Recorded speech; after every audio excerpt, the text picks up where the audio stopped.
बोलो श्री रामचंद्र भगवान की जय हो। पवन सुत हनुमान की जय हो।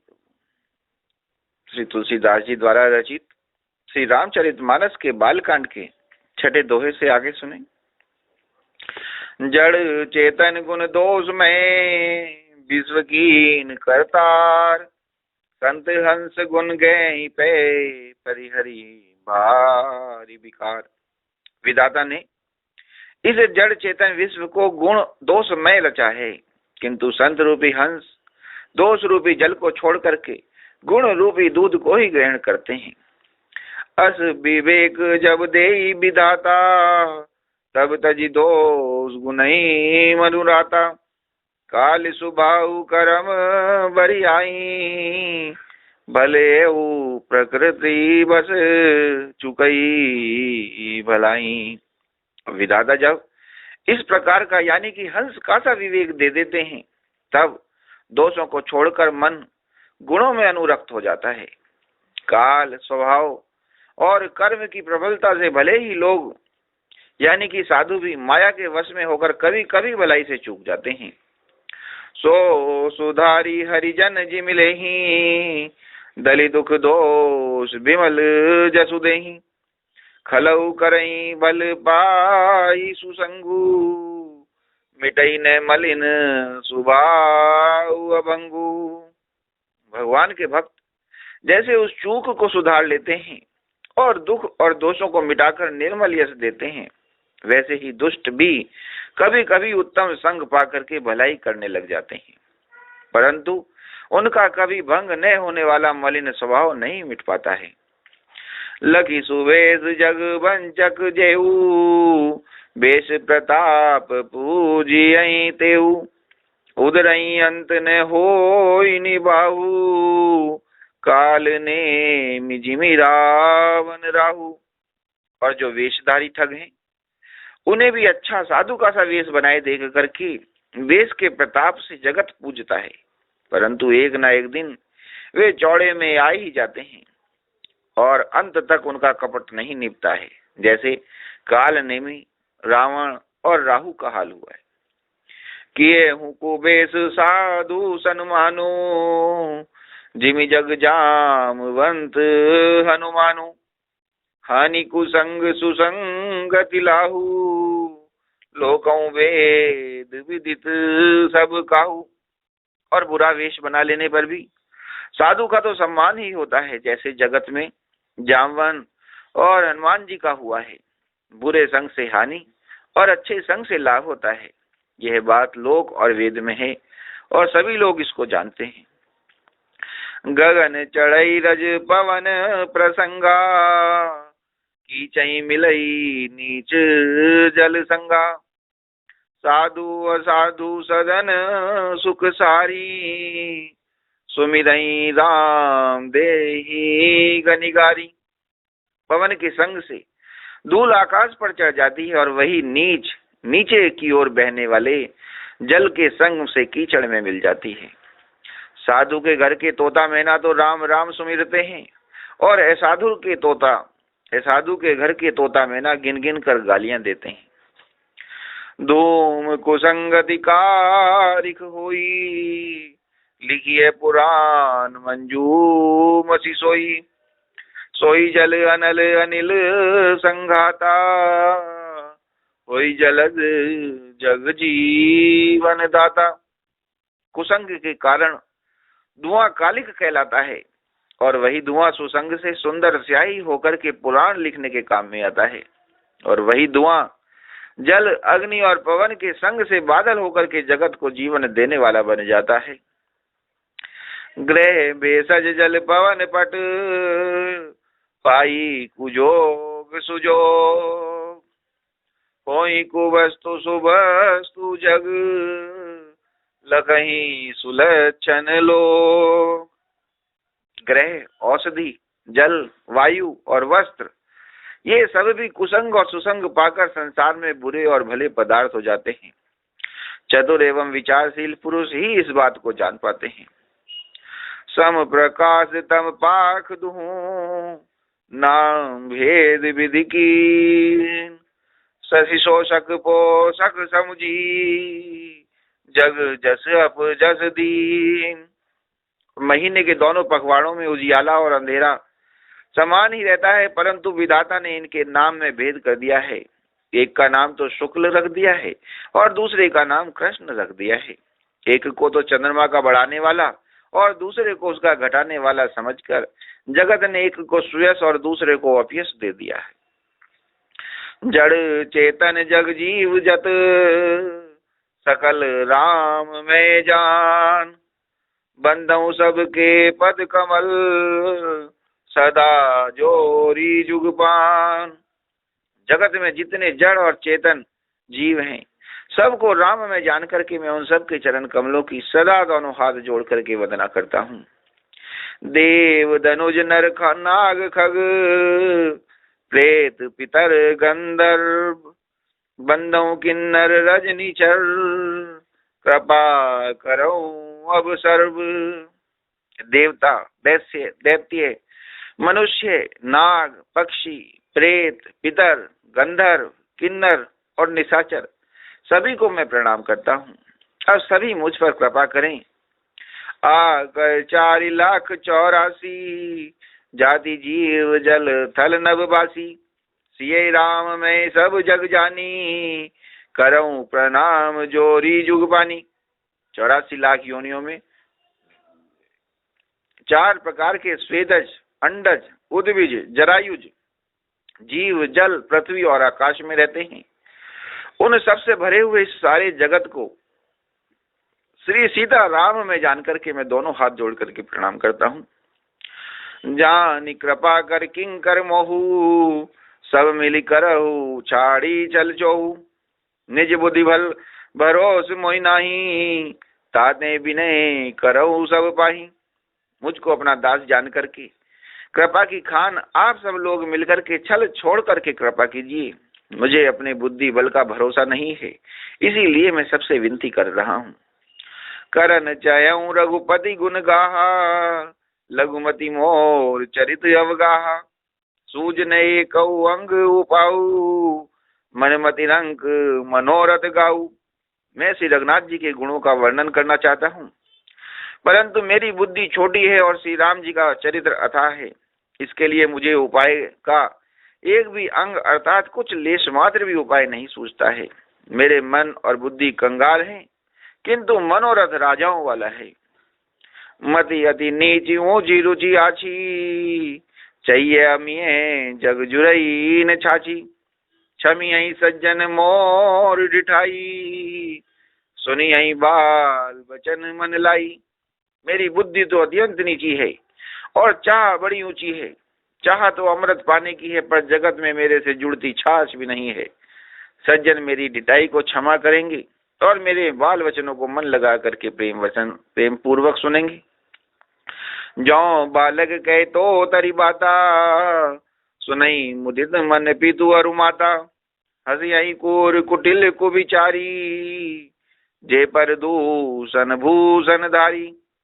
जैसे बालक जब तोतले वचन बोलता है तो उसके माता पिता उन्हें प्रसन्न मन से सुनते हैं, किंतु क्रूर, कुटिल और बुरे विचार वाले लोग जो दूसरों के दोषों को ही भूषण रूप से धारण किए रहते हैं, अर्थात जिन्हें पराये दोष ही प्यारे लगते हैं, वो हंसेंगे। निज कवित कई लागन निका, सरस हो अथवा दीपिका। जे पर बनिति सुनत हर साही, ते बर पुरुष बहुत जग नाही। रसीली हो या हो अत्यंत फीकी, अपनी कविता किसे अच्छी नहीं लगती, किंतु जो दूसरे की रचना को सुनकर हर्षित होते हैं, ऐसे उत्तम पुरुष तो जगत में बहुत नहीं है।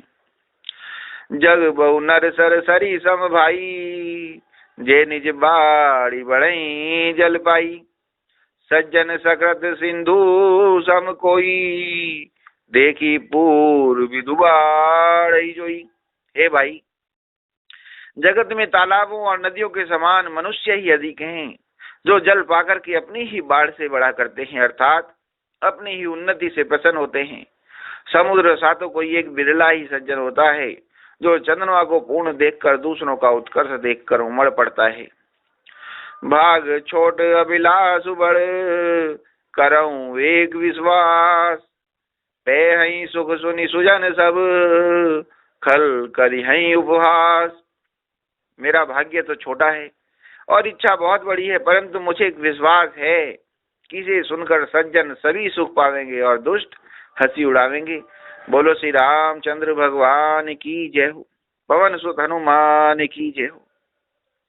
अब ये देखें श्री तुलसीदास जी का निरूपण कितना सुंदर रचना की है उन्होंने, जो कहते हैं कि विश्व विधाता ने तो सारे विश्व को गुण और दोष में रचा हुआ है।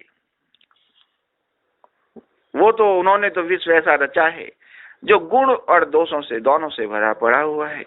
बस यही है कि जो संत रूपी लोग हैं, जो साधु संत जैसे लोग हैं, जो निर्मल मन के लोग हैं, जो भगवान के प्यारे लोग हैं, वे उस विश्व में से सिर्फ गुण ग्रहण करते हैं और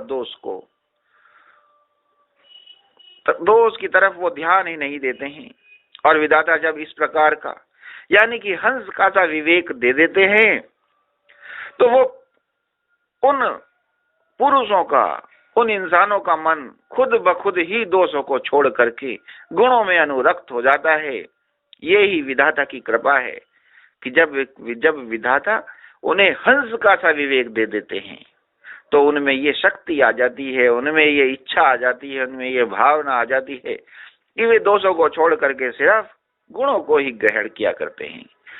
और इस प्रकार से गुण धारण करने से वे इस जगत में पूजनीय हो जाते हैं। श्री तुलसीदास जी कहते हैं कि इस रूप का तो इतना आनंद है कि जो लोग इस रूप को बनावटी भी धारण कर लेते हैं, यानी कि साधु का सा वेश धारण कर लेते हैं, उन्हें भी जगत साधु का सा वेश देख करके पूजने लग जाता है। मगर जो सच के साधु नहीं होते, एक ना एक दिन वे चौड़े में आ ही जाते हैं, क्योंकि जो कपट है वो अंत तक नहीं छिप पाता है। एक ना एक दिन वो सामने आ ही जाता है। आप देख लें, हर ऐसे साधु का जो साधु का वेश धारण किए हुए है, कुछ समय के लिए तो ठीक है, लोगों से पूजता है, मगर अंत में उसका सच सामने आ ही जाता है और वो असम्मान, बेइज्जती, अपमान, इन सब के अधिकारी होता है। यही सब प्राप्त करता है, निंदा का पात्र हो जाता है। श्री तुलसीदास जी कहते हैं कि संग की बहुत बड़ी महिमा है। आदमी गुणों का संग लेता है तो साधु हो जाता है और दोषों का संग लेता है तो राक्षस हो जाता है। यहीं से भगवान बन जाता है और यहीं से इंसान बन जाता है और यहीं से राक्षस बन जाता है। वो कहते हैं कि आप देख लें संग की महिमा, जैसे कि एक साधु के घर के तोता मैना होते हैं तो राम राम सुमिरा करते हैं, और अगर किसी असाधु के घर के तोता मैना होते हैं वो गिन गिन के गालियां देते हैं। इसी तरीके से जैसे धुआं है कि जब कुसंग के कारण यानी कि कूड़े से धुआं उठता है तो कालिख कहलाता है, और जब हवन से धुआं उठता है तो वो सुंदर स्याही बन करके पुराण लिखने के काम में आता है। ऐसा सुंदर स्वरूप है, ऐसा सुंदर भाव है संग का। संग से ऐसा हो जाता है कि जब सुंदर संग होता है तो वो ही पूजने लग जाता है, और संग अगर गंदा हो जाता है तो उसकी कोई कदर नहीं होती, उसका सिर्फ अपमान रहता है। उन्होंने यहाँ तक लिखा है कि इवन जो कपड़े हैं, कपड़े तक भी संग पा करके जो अच्छा संग पाते हैं, जिन कपड़ों को एक अच्छे इंसान का संग मिल जाता है वो कपड़े भी पूजनीय हो जाते हैं, और जिन कपड़ों को एक बुरे इंसान का संग मिल जाता है वो कपड़े तक भी निंदनीय हो जाते हैं। आप उदाहरण देख लें कि जिन कपड़ों को बड़े बड़े साधु महात्मा, बड़े बड़े महापुरुष पहनते हैं, उनके कपड़े भी बड़ी बड़ी वैल्यूज पे बिकते हैं। उनका बड़ा बड़ा मान होता है, सम्मान होता है, लोग उनको लेने के लिए परेशान होते हैं, क्योंकि उनको देख देख के उन महापुरुषों की उनको याद आती। और जो कपड़े बुरे लोगों के उस पे होते हैं उनको जला दिया जाता है। ऐसा हो जाता है भाव संग का। तो ऐसा श्री तुलसीदास जी ने वर्णन किया है, और श्री तुलसीदास जी कह रहे हैं कि देखो मेरी तो बुद्धि, मुझे तो कुछ भी नहीं आता है, अज्ञानी हूं, मगर मेरा मनोरथ, मेरा मन और बुद्धि कंगाल है, मगर मेरा मनोरथ राजाओं वाला है। मेरा मन हो रहा है कि सारी दुनिया बड़ी प्यारी सी हो जाए, जबकि मुझसे खुद को भी प्यारा बनाना बड़ा मुश्किल है रहता है। मगर लग रहा है कि जब मेरे को प्रभु श्री राम का संग होगा तो सब दुनिया सुंदर हो जाएगी। तो वो कहते हैं कि मेरे मन और बुद्धि कंगाल हैं, बट फिर भी मनोरथ राजाओं वाला है, और मुझे पूरी उम्मीद है कि सब लोग मेरे इस चाह को, क्योंकि मेरी बुद्धि भले ही नीची है बट चाह मेरी बड़ी ऊंची है, और मेरा मार्ग बड़ा अच्छा है, और प्रभु श्री राम का मेरे पास संग है। एक ना एक दिन ये सारा समाज, सारी दुनिया सब सुंदर हो ही जाएगी। और इसके जो कलयुग के दोष हैं, जो लोगों में दोष है, जो अज्ञानता वर्ष बुरे संग की वजह से उनमें आ गए हैं, वो श्री राम का संग पा करके, एक अच्छा संग पा करके, अच्छी भावना पा करके एक दिन सुंदर हो ही जाएंगे। और ये जो दुनिया जब सुंदर होगी तो ऐसी सुंदर होगी, ऐसी सुंदर होगी, ऐसी सुंदर होगी कि देवताओं भी स्वर्ग छोड़ करके यहीं आएंगे और यही कहेंगे यही स्वर्ग है, यही स्वर्ग है, यही स्वर्ग है। बोलो श्री राम राज की जय, बोलो श्री रामचंद्र भगवान की जय हो, पवन सुत हनुमान की जय हो। जय श्री राम। बोलो श्री रामचंद्र भगवान की जय, पवन सुत हनुमान की जय। श्री तुलसीदास जी द्वारा रचित श्री बालकांड के, श्री रामचरितमानस के बालकांड के 10वें दोहे से आगे सुने। श्याम सुरभि पै बिसरति गुणद करहि सब पान, गिरा ग्राम्य से राम जस गावई सुनई सुजान। श्यामा गौकाली होने पर भी उसका दूध उज्जवल और बहुत गुणकारी होता है, यही समझ करके सब लोग उसे पीते हैं। और इसी तरह गंवारू भाषा में होने पर भी श्री सीताराम जी के यश को बुद्धिमान लोग बड़े चाव से गाते और सुनते हैं। मणि मणिक मुक्ता छवि जैसी, अय गिरी गज सिर सोहन तैसी, नृप किरीट तरुणी तनु पाई, ले ही सकल शोभा दिखाई। मणि माणिक और मोती जैसी सुंदर छवि है, वह सांप, पर्वत और हाथी के मस्तक पर वैसी शोभा नहीं पाती। राजा के मुकुट और नवयुवती स्त्री के शरीर को पाकर ही ये सब अधिक शोभा प्राप्त होते हैं। तैसे ही सु कभी कभी बुध कहीं, उपजई अनत अनत छवि लही, भगति हेतु विधि भवन बिहाई, सुमिरत सारद आवति धाई। इसी तरह बुद्धिमान लोग कहते हैं कि सुकवि की कविता भी उत्पन्न और कहीं होती है और शोभा अन्यत्र कहीं पाती है, अर्थात कवि की वाणी से उत्पन्न हुई कविता वहां शोभा पाती है जहां उसका विचार, प्रचार तथा उसमें कथित आदर्श का ग्रहण और अनुसरण होता है। कवि के स्मरण करते ही उसकी भक्ति के कारण सरस्वती जी ब्रह्मलोक को छोड़ करके दौड़ी चली आती हैं। राम चरित सर बिनु अनवाए, सो श्रम जाई ने कोटि उपाय, कवि को भी दया से हृदय बिचारी, गावई हरि जस कलिमल हारी। सरस्वती जी की दौड़ी आने की वह थकावट रामचरित रूपी सरोवर में उन्हें नहलाए बिना दूसरे करोड़ों उपाय से भी दूर नहीं होती है। कवि और पंडित अपने हृदय में ऐसा विचार कर कलयुग के पापों को हरने वाले श्री हरि के यश का ही गान किया करते हैं। कीने प्राकृत जन गुण ना गाना, सिर दुनि गिरा लगत पचिताना, हृदय सिंधु मति सीप समाना, स्वाति सारदा कहीं सुजाना। संसारी मनुष्यों का गुणगान करने से सरस्वती जी सिर धुनकर पछताने लगती हैं कि मैं क्यों इसके बुलाने पर आई। बुद्धिमान लोग हृदय को समुद्र, बुद्धि को सीप और सरस्वती को स्वाति नक्षत्र के समान कहते हैं। जो बरसई बरबारी विचारू, होई कवित मुक्ता मणि चारू। इसमें यदि श्रेष्ठ विचार रूपी जल बरसता है तो मुक्ता मणि के समान सुंदर कविता होती है। जुगति विधि जुगति वेदी पुनि पोई अहि, रामचरित बरता रही सज्जन विमल शोभा अति अनुराग। उन कविता रूपी मुक्ता मणियों को युक्ति से भेद करके फिर रामचरित रूपी सुंदर तारों में पिरो करके सज्जन लोग अपने निर्मल हृदय में धारण करते हैं, जिससे अत्यंत अनुराग रूपी शोभा होती है और वे अत्यांतिक प्रेम को प्राप्त होते हैं। जे जन्मे कलिकाल कराला, कर तब बायस बेस मराला, चलत कुपंत वेद मग छाणे, कपट कलेवर कलिमल भाणे। जो कराल कलयुग में जन्मे हैं, जिनकी करनी कोय के समान है और वेद हंस का सा है, जो वेद मार्ग को छोड़ करके कुमार्ग पर चलते हैं, जो कपट की मूर्ति और कलयुग के पापों के भांडे हैं। वंचक भगत कहाई राम के, किंकर कंचन कोह काम के, तिनमय प्रथम देख जग मोरी, दींग धर्म ध्वज दंडक दोरी। जो श्री राम जी के भक्त कहला करके लोगों को ठगते हैं, जो धन यानी कि लोभ, क्रोध और काम के गुलाम हैं, और जो धींगा धींगी करने वाले धर्म ध्वजी यानी कि धर्म की झूठी ध्वजा फहराने वाले दंभी और कपट के धंधों का बोझ ढोने वाले हैं, संसार के ऐसे लोगों में सबसे पहले मेरी गिनती है।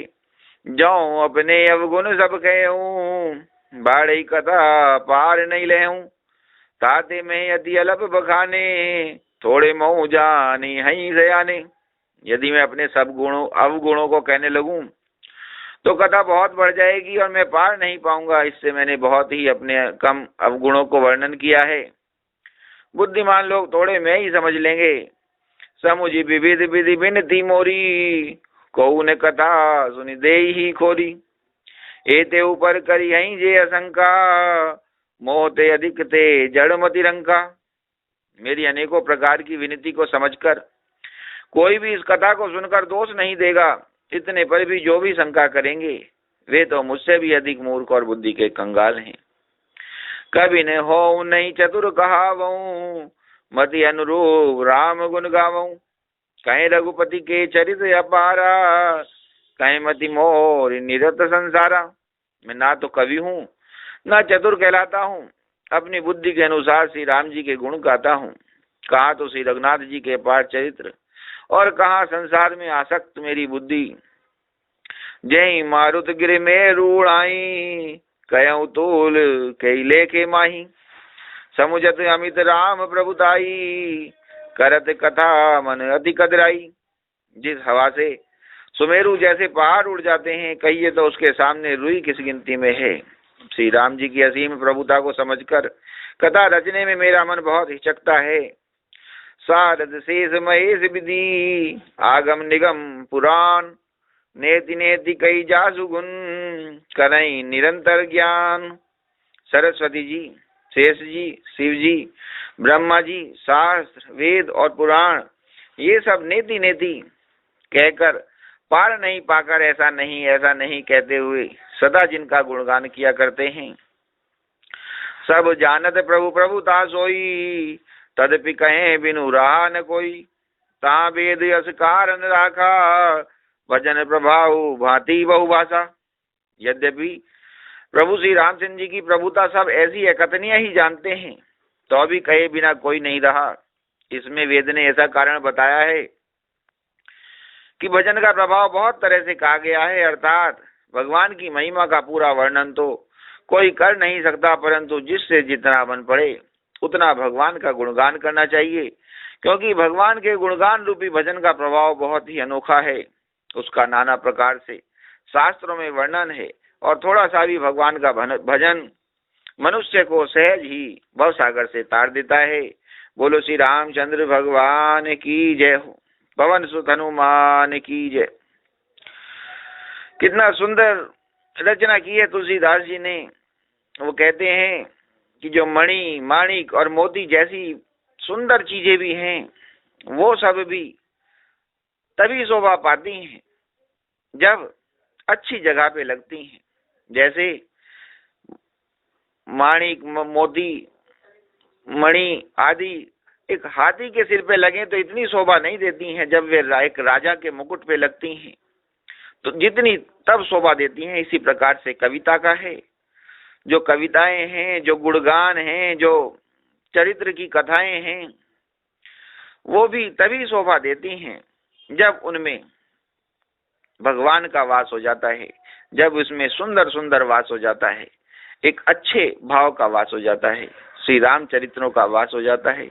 वो कहते हैं जब कि राम जी की कथा होती है, जब रामचरित्रों के गुणगान होते हैं, तो सरस्वती जी से भी नहीं रुका जाता है।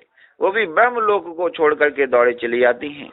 और उनकी ब्रह्मलोक से धरती लोक तक आने की जो थकान है, वो सिर्फ तभी मिट पाती है जब श्री रामचरित्रों का गुणगान उनको सुनने को मिलता है। श्री रामचरित्र रूपी सरोवर में उन्हें नहाने को मिलता है, तभी उनकी वो थकान दूर हो पाती है। वो कहते हैं कि अगर सरस्वती जी आती हैं और उनको फिर भी संसारी पुरुषों का, संसारी मनुष्यों का गुणगान सुनना पड़े, तो वो सिर धुन धुन कर पछताती हैं कि मैं ब्रह्मलोक से क्यों दौड़ के आई। तो इस प्रकार का भाव है। इस तरीके से वो कहते हैं कि सरस्वती जी तक श्री रामचरित्र रूपी गुणगान सुनने के लिए परेशान रहती हैं, और जैसे ही उन्हें लगता है कि वहां मुझे ये सब सुनने को मिल सकेंगे, तो वो भागी भागी चली जाती हैं।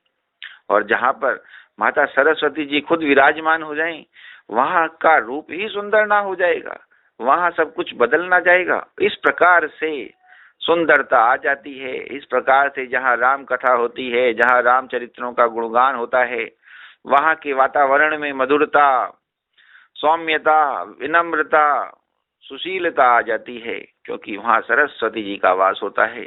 सरस्वती जी खुद अपनी देख रेख में सब चीजों को संभाल रही होती हैं। ऐसा है महत्व श्री रामचरितमानस का। बोलो श्री रामचंद्र भगवान की जय हो। पवन सुत हनुमान की जय।